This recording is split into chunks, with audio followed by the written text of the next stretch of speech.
नमस्कार दोस्तों, स्वागत है आपका स्टडी फॉर पीसीएस में। आज हम मध्य प्रदेश राज्य सूचना आयोग के बारे में डिस्कस करेंगे।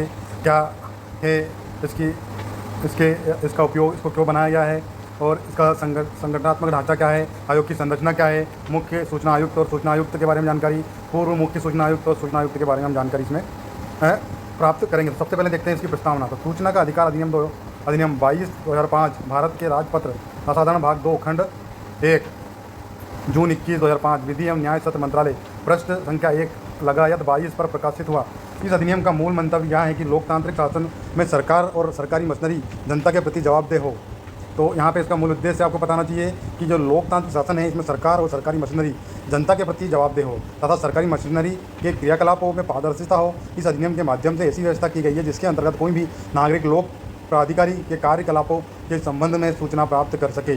तो ये आपको यहाँ पे याद रखना है। लोक प्राधिकारी की परिभाषा इस प्रकार की है कि जिससे न केवल प्रशासनिक तंत्र के संबंध में कोई भी नागरिक जानकारी प्राप्त कर सकता है बल्कि उन सभी निकायों के संबंध में भी जानकारी प्राप्त कर सकता है जो लोक प्राधिकारी से नियंत्रित होते हैं या अधिक मात्रा में वित्तीय सहायता प्राप्त करते हैं। अधिनियम की में यह व्यवस्था की गई है कि यदि सूचना अधिकारी द्वारा संबंधित को समय पर सूचना उपलब्ध नहीं कराई जाती है तो ऐसे अधिकारियों को राज्य सरकार द्वारा गठित राज्य सूचना आयोग द्वारा दंडित किया जा सकता है।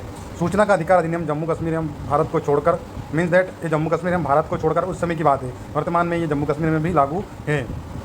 संपूर्ण भारत में दिनांक 12 अक्टूबर 2005 को लागू हुआ है। तो आपसे यहाँ पे ये डेट पूछ सकता है, तो ये डेट आपको बताना चाहिए 12 अक्टूबर 2005 को सूचना आयोग की स्थापना की गई थी। अगर आपसे पूछें मध्य प्रदेश सूचना आयोग के बारे में तो मध्य प्रदेश सूचना आयोग का सूचना का अधिकार अधिनियम 2005 की धारा 15 के अनुसार राज्य सूचना आयोग का गठन अधिसूचना क्रमांक 11/5/19 दिनांक 22 अगस्त 2005 को किया गया था। तो ये आप याद रखें कि मध्य प्रदेश सूचना आयोग 22 अगस्त 2005 को और केंद्र सूचना आयोग 22 अक्टूबर 2005 को लागू किया गया था। तो इतनी जानकारी आपको इसके बारे में बताना चाहिए यहाँ से।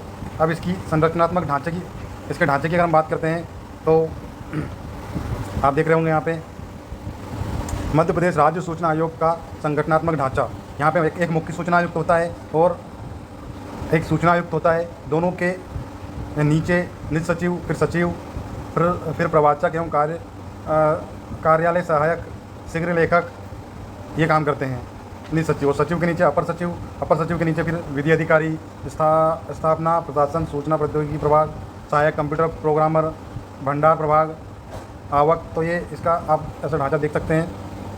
यहाँ से आपसे नहीं पूछेगा। अब आयोग की संरचना की अगर हम बात करें तो राज्य सूचना आयोग की संरचना की हम बात करते हैं तो मध्य प्रदेश राज्य सूचना आयोग का गठन राज्य सरकार की अधिसूचना क्रमांक या अधिसूचना भी आपसे पूछी जा सकती है। तो 11/5/19 दिनांक 22 अगस्त 2005 को किया गया था। सूचना आयोग का सूचना का अधिकार अधिनियम 2005 की धारा 15 के अनुसार राज्य सूचना आयोग में राज्य मुख्य सूचना आयुक्त के अलावा राज्य सूचना आयुक्तों की संख्या जो कि 10 से अधिक नहीं होगी, आवश्यकता अनुसार रखी जा सकेगी। तो इसमें एक जो होता है मुख्य सूचना आयुक्त होता है, इसके अलावा जो अधिकतम संख्या में जो मेंबर रहेंगे उनकी अधिकतम संख्या 10 हो सकती है। मैक्सिमम 10 लोगों को 10 सदस्य इसमें बनाए जा सकते हैं। तो ये आपको यहाँ पे याद रखना है, आवश्यकता अनुसार रखी जा सकेगी। मध्य प्रदेश में आयोग का गठन होने के उपरांत राज्य सूचना आयुक्त के पद पर भारतीय प्रशासनिक सेवा के वरिष्ठ अधिकारी श्री TN श्रीवास्तव। तो अगर आपसे पूछे राज्य सूचना आयोग के प्रथम मुख्य सूचना आयुक्त कौन थे तो ये नाम आपको यहाँ पर याद रखना है, TN श्रीवास्तव जो थे इसके प्रथम सेवानिवृत्त वरिष्ठ अधिकारी थे।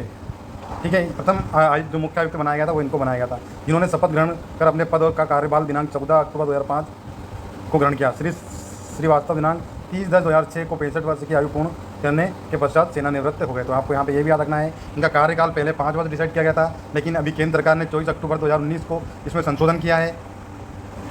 तो ये आपको याद रखना है 2019 को वो संशोधन के तहत जो राज्य सूचना आयुक्त और राज्य मुख्य सूचना आयुक्त हैं इनका कार्यकाल या तो 65 वर्ष की आयु या फिर 3 वर्ष रखा गया है, 3 ईयर। इसको चेंज कर दिया है 5 साल से 3 साल के टेन्योर जो है कार्यकाल ये केंद्र सरकार निर्धारित करती है। ये आपको यहाँ पे याद रखना है।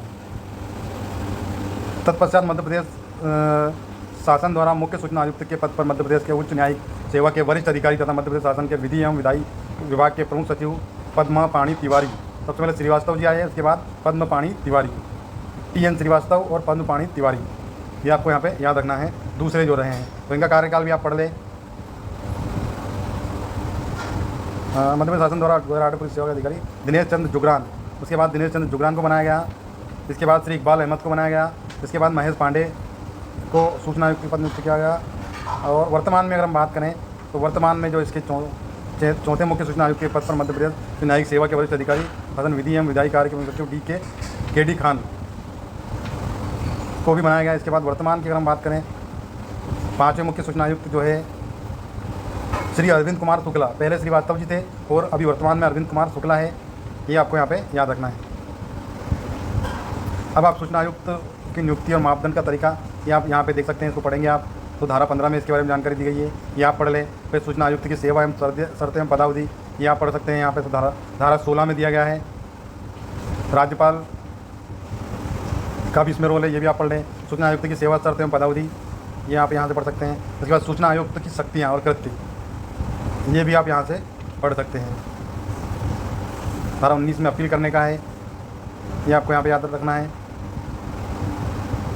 धारा 20 में शास्ति है और रिपोर्टिंग के कार्य प्रणाली, तो ये भी आप धारा 25 में जो दे रखी है यहाँ से पढ़ सकते हैं। हम बात करते हैं, अगर धारा 20 में याद रखना शास्ति के बारे में दिया है। धारा 19 में अपील करने का अधिकार है। धारा भी आपसे पूछी जा सकती है, MPPSC है, कुछ भी पूछ सकता है। तो ये सब धारा 18 में शिकायत के बारे में दिया गया है, तो ये भी आप याद रखिए। धारा 18 और 19 एवं 20 में आयोग की शक्तियाँ कृत्य एवं भेद किए गए हैं, तो धारा 18, 19, 20 में आप ये देख सकते हैं। धारा 16 में देख सकते हैं आप सूचना आयुक्त की सेवा शर्तें और पदावधि के बारे में दिया गया है। तो दोस्तों ये है राज्य सूचना आयुक्त का हमारा वीडियो। अगर वीडियो आपको पसंद आए तो चैनल को लाइक, शेयर और सब्सक्राइब करना ना भूलें, साथ ही बेल आइकन को दबा लें ताकि आने वाले सभी वीडियो के नोटिफिकेशन आप तक पहुंच जाए। आज के लिए इतना ही, धन्यवाद।